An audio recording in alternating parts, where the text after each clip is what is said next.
Exercise 13. How to take notes.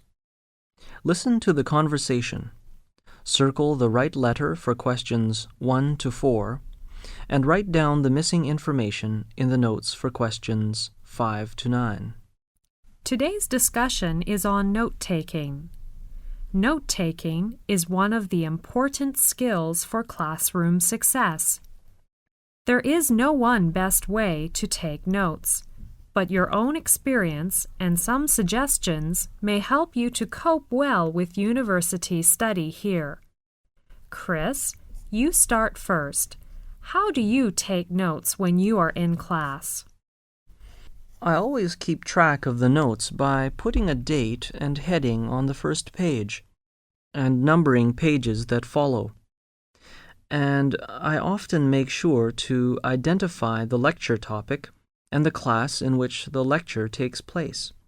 I think this is very important because when you study later, you will be able to match up class notes and textbook notes or assignments on the same topic.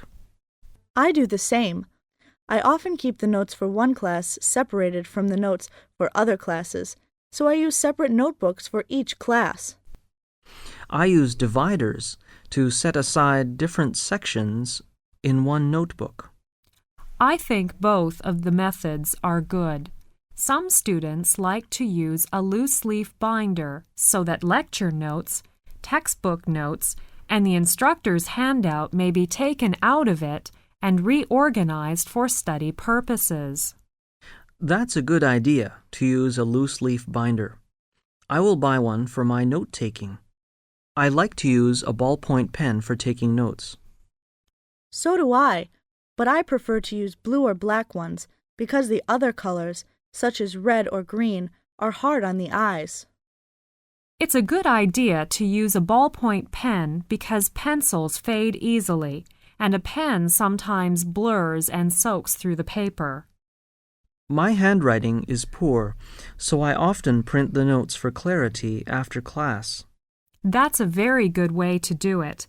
It's very important to make your notes clear to read because you may use them for your essay. I often use standard abbreviations in my notes in order to speed up note-taking. For example, intro for introduction, info for information, dept for department.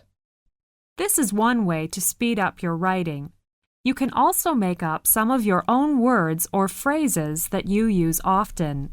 Make a key for your abbreviations so you won't forget what they mean. Okay, I will try next time.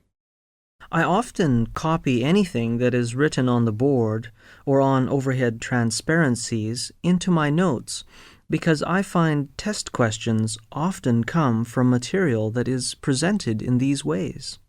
Really? I hadn't noticed that. I think you'd better organize your notes after class. Try to summarize the points in your own words. It will be easier for you to remember your notes. That is a good suggestion. Another suggestion is that you should review your notes to fill in gaps while the information is still fresh in your mind. The purpose of taking notes is to help you remember information. When I seem to be missing something, I often compare notes with my classmate or see the instructor. That's the way to do it. Thank you very much for your time. I think new students may use and adapt some of your good methods for note-taking into their own study.